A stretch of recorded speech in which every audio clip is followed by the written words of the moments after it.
शिवाय। बहुत समय पहले की बात है, देवताओं, ऋषियों और मनुष्यों के बीच भगवान शिव को सबसे बड़े दयालु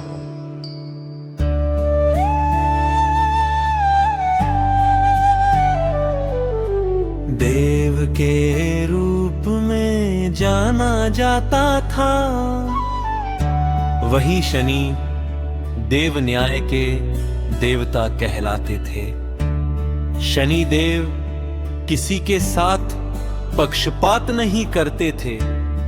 जो जैसा कर्म करता था उसे वैसा ही फल देते थे।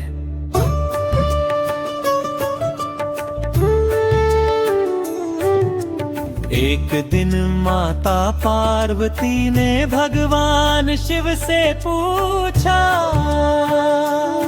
स्वामी, संसार में लोग शनि देव के नाम से इतना भयभीत क्यों रहते हैं? भगवान शिव मुस्कुराए और बोले, देवी, शनि भय देने वाले नहीं हैं। वे तो कर्मों का न्याय करने वाले देव हैं। जो अच्छे कर्म करता है शनि देव उसे उन्नति देते हैं, और जो बुरे कर्म करता है उसे उसके कर्मों का फल देते हैं।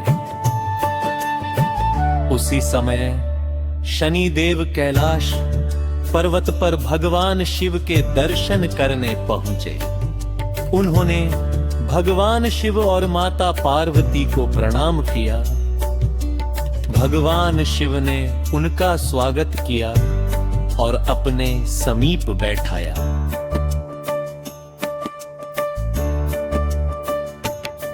शनिदेव ने विनम्रता से कहा,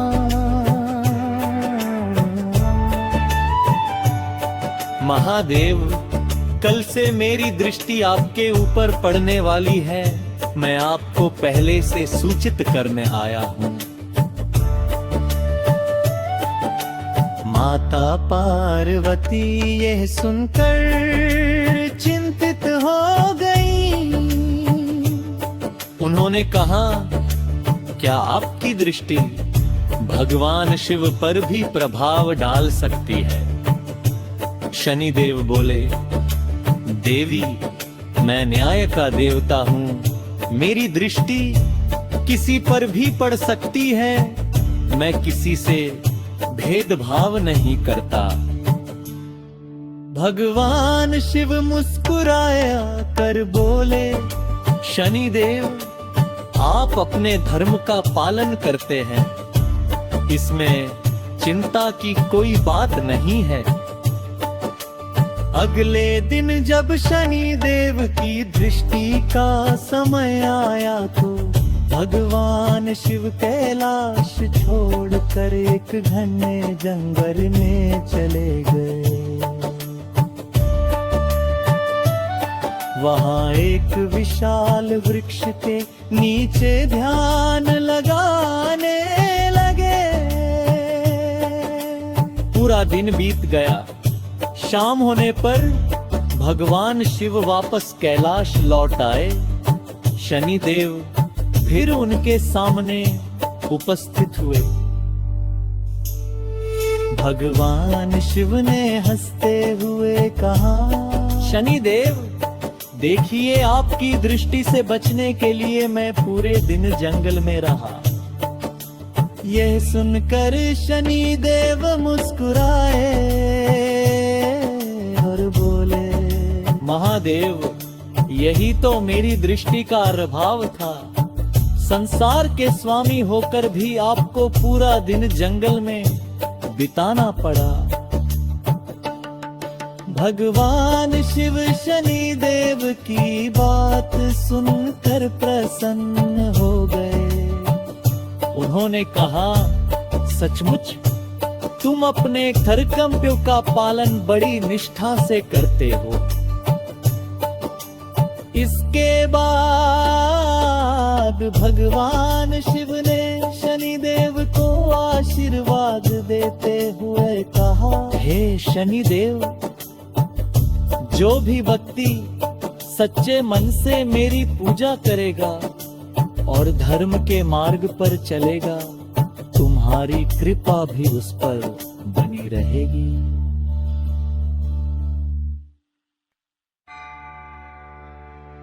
शनिदेव ने हाथ जोड़कर कहा, महादेव मैं भी यह वचन देता हूँ कि जो भक्त आपकी आराधना करेगा उसके कष्टों को मैं कम करूंगा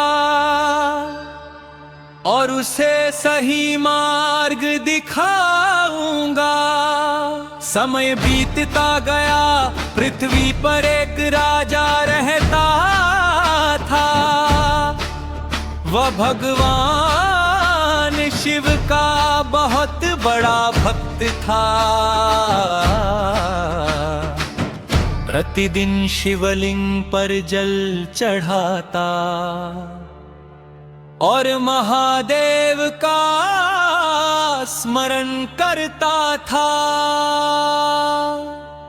लेकिन उसे अपने कर्मों के कारण शनि की 7.5 का सामना करना पड़ा। धीरे धीरे उसके राज्य में कठिनाइयां आने लगी। धन कम होने लगा, मित्र दूर होने लगे और परिवार में भी परेशानियां बढ़ गई। राजा दुखी होकर भगवान शिव के मंदिर पहुंचा।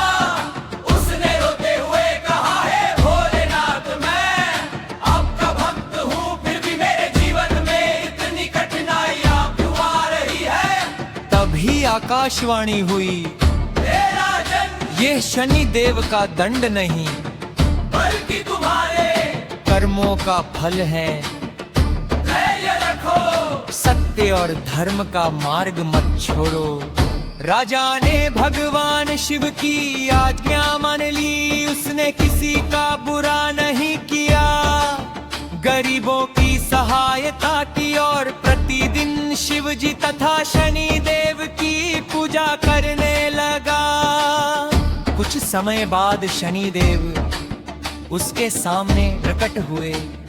उन्होंने कहा, राजन, तुमने कठिन समय में भी धर्म का साथ नहीं छोड़ा, इसलिए अब तुम्हारे जीवन के कष्ट समाप्त होते हैं। शनि देव के आशीर्वाद से राजा का खोया हुआ वैभव लौट आया। राज्य में सुख शांति स्थापित हो गई।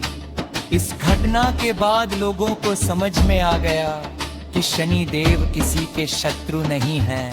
वे केवल न्याय करते हैं और भगवान शिव अपने भक्तों को कठिन समय में धैर्य और शक्ति प्रदान करते हैं। कहा जाता है कि जो व्यक्ति शनिवार के दिन शनि देव का स्मरण करता है, पीपल के वृक्ष के नीचे दीपक जलाता है और साथ ही भगवान शिव का अभिषेक करता है, उसके जीवन की अनेक बाधाएं दूर हो जाती हैं। भगवान शिव और शनि देव का संबंध गुरु और शिष्य जैसा माना जाता है। शनि देव सदैव भगवान शिव का सम्मान करते हैं।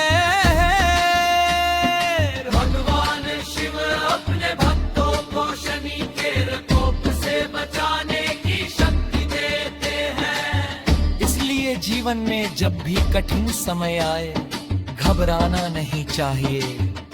भगवान शिव का नाम लेना चाहिए और अपने कर्मों को सुधारना चाहिए। शनि देव न्याय अवश्य करते हैं, लेकिन अच्छे कर्म करने वालों पर उनकी कृपा भी अवश्य बरसती है। इसी संदेश के साथ यह कथा हमें सिखाती है कि कर्म ही सबसे बड़ा धर्म है। भगवान शिव की भक्ति और शनिदेव का न्याय मिलकर मनुष्य को सही मार्ग दिखाते हैं। बोलिए शनिदेव महाराज की